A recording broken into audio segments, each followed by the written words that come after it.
OK, j'ai vu un post sur le borderline, qui est la personnalité limite. Et j'ai des questions. Être borderline, c'est ce que ça fait de vivre avec un trouble de personnalité limite, borderline. OK, on va aller voir son post, une image à la fois, puis on va en discuter. C'est ressentir très intensément et parfois ne pas savoir comment apaiser ça. Pour ceux qui ressentent très, très, très intensément, que vous ne savez pas comment faire, faites du EFT. La réalité, c'est que vous avez de la misère à vous sentir de vous sentir confortable avec vos émotions. On vous a dit que vous étiez trop intense, donc vous n'avez pas de la misère à comment apaiser. Jamais personne ne vous a apaisé quand vous viviez vos émotions. Quand vous étiez jeune, on disait « Arrête de pleurer, va dans ta chambre ». Je donnais une bonne raison pour pleurer, au lieu de vous apaiser. Fait que vous n'avez jamais appris à vous faire apaiser parce que personne ne vous apaisait. Vous étiez en colère, à la place on dit « Arrête de faire le trouble, arrête de crier de même, va dans ta chambre. Tu reviendras, va penser à ce que tu as fait, va penser, arrête de... Non, va faire tes affaires, OK? » Fait que littéralement, quand vous étiez jeune et que vous étiez des enfants puis que tu te faisais mal, tu avais vraiment mal, ton parent disait « Arrête de pleurer pour rien. C'est juste une petite graphine. T'as pas mal, c'est correct. » Littéralement, là, vos parents vous ont dit d'abandonner votre douleur pour qu'eux soient confortables parce qu'ils savaient pas quoi faire. Ils voulaient pas avoir à dealer avec votre négativité puis vos pleurs.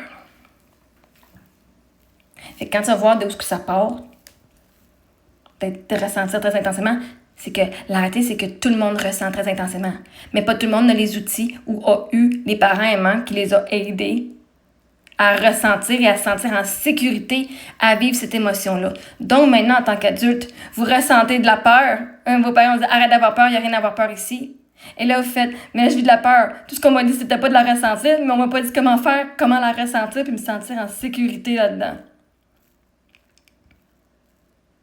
Meilleure chose que moi, j'ai appris, parce que j'étais vraiment anxieuse avant. Tapping, EFT. La réalité, c'est que j'ai peur. C'est ton émotion, puis tu vas te permettre de pleurer, OK? Si le problème, c'est pas de ressentir, le problème, c'est pas de ressentir tes sentiments, c'est que tu sais pas comment faire pour apaiser.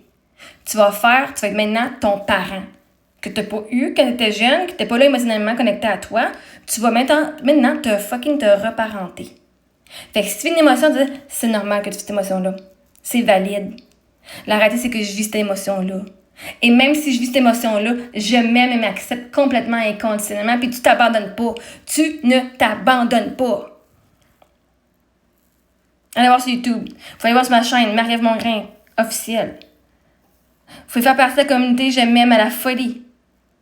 J'ai le programme C'est dans la liberté qui vous montre d'où ce que ça part, vos émotions, votre intensité, puis d'aller vous accepter. J'ai mes conférences, j'ai du tapping, j'ai plein de sessions de tapping dans ça. Avec du monde qui ont des deuils puis qui ont vécu des choses. Puis dans le coaching que j'ai fait, il y a du monde qui sont vraiment anxieux, il y a du monde qui ont vu plein de thérapeutes, puis je les ai aidés. Fait que le problème, c'est pas que tu vis intensément, parce que tout le monde vit ses émotions intensément. Le problème, c'est que la majorité du monde ont peur de vivre leurs émotions complètement. Une émotion, là, elle est vécue là, dans ton corps physiquement, c'est 90 secondes maximum. Si ton émotion, tu la vis plus que ça, c'est parce que tu te racontes une histoire qui fait vivre et qui fait garder l'émotion plus longtemps vivante en toi. Ton cerveau ne connaît pas la différence entre le passé, le présent et le futur, entre ton imagination et la réalité. Catch ça. Fait que si t'as peur, puis que tu continues à te faire des scénarios de peur, c'est pas parce que t'as peur, c'est parce que là, tu fais des scénarios de peur. C'est pas parce que tu fais intensément. Parce que là, t'es connecté sur la fréquence de peur, donc tout ce qui est sa fréquence de peur va sortir.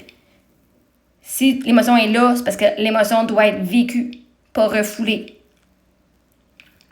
Allez voir Tapping, EFT, Emotional Freedom Technique. Allez voir mon programme Je me mets à la folie. Vous allez avoir les outils. Vous ne pourrez plus dire que vous n'avez plus les outils, comment vous apaiser, parce que littéralement, je vous donne l'outil. C'est à vous d'aller la chercher. Ce n'est pas être trop, c'est souvent ne pas avoir appris à réguler des émotions très fortes. Encore une fois, Tapping. Et tu n'es pas trop. Les autres ont juste été pas assez pour toi.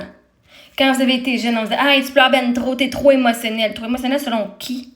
Parce que ton système nerveux n'a jamais tort. Le monde qui vous ont fucking manipulé puis qui vous ont négligé et abandonné quand vous viviez des émotions là, intenses, là, c'est eux autres qui n'étaient pas assez, c'est eux autres qui n'avaient pas les outils pour vous aider. Fait qu'une des choses qu'on fait en coaching, si on vient vous dire que vous n'avez jamais été trop, c'est que les autres n'étaient pas assez pour vous.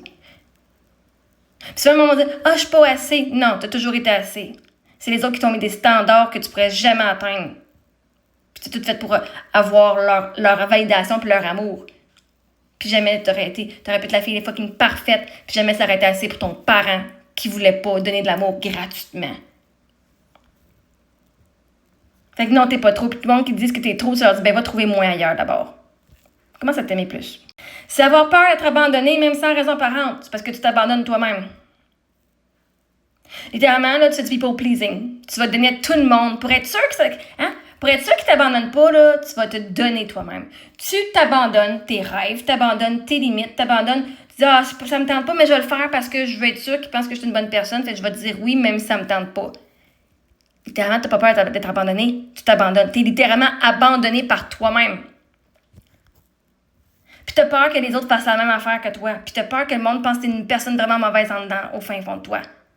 Parce que la journée que tu vas t'aimer vraiment fucking complètement puis tu vas t'accepter pour qui tu es, ça veut dire, si le monde m'abandonne, c'est une bonne affaire parce que l'univers, Dieu a décidé que c'était pas du monde qui était dû pour être sur mon chemin. Parce que le monde qui sont dus pour être dans ta vie, là, tu pourras même pas t'en débarrasser. Je te le garantis, tu pourrais être la pire personne puis ils vont vouloir rester dans ta vie. Parce que Dieu va les mettre sur ton chemin. Et il va leur donner ce qu'ils ont besoin pour être dans ta vie. Comme ça. Tu vas pas être prouver ta valeur pour ce monde-là.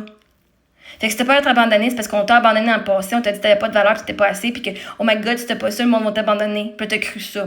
T'as cru que tu méritais, qu'on pouvait même t'abandonner. Donc toi-même, tu t'es abandonné. Chaque fois que tu dis oui quand ça te tente pas, tu t'abandonnes. Chaque fois que tu fais pas un pas vers tes rêves, tu t'abandonnes. Chaque fois que tu fais une journée de plus dans ta job que t'as qui est même pas tes rêves, juste pour faire de l'argent, tu t'abandonnes.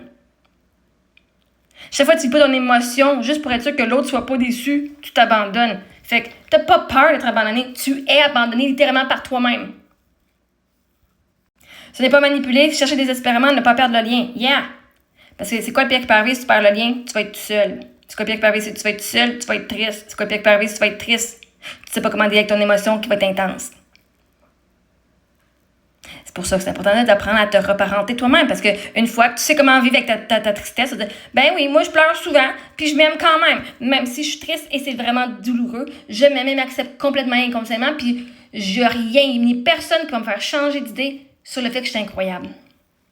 Fait que si le monde t'abandonne, tu vas te dire merci de me sauver du temps, parce que moi je me serais donné à toi alors que tu me voulais pas. D'une façon, vous êtes codépendants. Si tu gardes des relations qui sont pas faites pour toi puis tu veux vraiment tout faire, c'est de la manipulation. Pas consciente, c'est pas méchant. T'es pas en train de dire, moi, de manipuler pour avoir tout. Non, mais tu manipules pour avoir de l'amour puis pas te faire abandonner. Et ça, c'est de la codépendance. Parce que tu t'aimes pas assez. Parce que toi-même, tu te trouves trop intense. Toi-même, tu as de la misère à agiter tes émotions. Toi-même, que tu trouves que c'est trop. Fait que toi qui s'abandonne, pourquoi est-ce que les autres resteraient avec toi si toi-même, tu veux pas toi-même? C'est pas méchant, là. C'est pas comme un narcissique qui va te manipuler pour être sûr d'avoir ce que tu... Non, c'est pas ça. On n'est pas sur la même affaire. Mais oui, il y a de la manipulation. Tu sens que tu vas être aimé juste si tu fais ces conditions-là. C'est pas de l'amour, c'est de l'amour conditionnel. Donc, de chercher à ne pas perdre le lien, c'est parce que tu veux pas être tout seul avec toi-même. Maintenant, c'est très important de voir pourquoi tu veux pas être toute seule avec toi-même. Tu devrais être la personne la plus aimée, la plus aimable de toi-même. Plus que tu t'aimes, plus que tu vas dire que je veux plus me perdre pour les autres. Plus que toi, tu te trouves, plus que perdre les autres, ça te dérangera pas. Parce qu'au moins, tu vas toujours t'avoir toi-même. Il va au moins, le monde ne pourra pas dire, il y a personne qui t'aime, parce que tu vas dire, non, moi, je m'aime. Tout le monde te trouve laide. Non, moi, je me trouve belle. Si tu te trouves laide toi-même, puis tu te trouves pas assez toi-même, tu t'abandonnes toi-même. No shit que tu veux garder du monde qui te disent que t'es belle, puis t'es fine, puis t'es aimable, parce qu'ils te disent des affaires que toi-même, tu te dis pas. Regarde-toi dans le miroir 30 secondes, dis-toi comment t'es incroyable. Puis dis-toi là toutes les fucking journées. S'aimer intensément avec une grande capacité d'attachement parce que tu as de la misère à t'aimer toi. Fait que va t'aimer intensément de la même façon que tu aimes les autres. Tu vas voir. Tu vas aimer encore plus intensément, mais tu n'auras pas peur de te perdre dans les relations. Puis tu ne seras pas accroché, genre désespéré à les garder. Tu vas t'aimer et eux, ils vont être de l'extra. Puis toi, tu vas être de l'extra dans leur vie. Tu vas voir, ça va être tellement plus simple. C'est parfois ressentir un vide difficile à expliquer, même entouré. Ben, c'est parce que tu ne te comprends même pas toi-même. Moi, je ne peux pas même expliquer le vide, je le comprends le vide. Maintenant, c'est de retrouver, un vide, là, ça laisse la place à plein des choses. Au moins, il n'y a pas de chaos. La différence entre un chaos, un vide, puis plein de bonheur, je préfère le vide au chaos. Être borderline, c'est pas une identité, c'est un trouble. Une personne, c'est bien plus que ça, c'est même pas un trouble. Vous avez juste pas les outils pour. Puis quand tu as les outils, tu pourras plus être borderline. Quand tu vas t'aimer, tu pourras plus être borderline. Ça sera plus un problème. C'est un problème pour les autres parce qu'ils n'étaient pas là pour toi. Maintenant, sois là pour toi-même.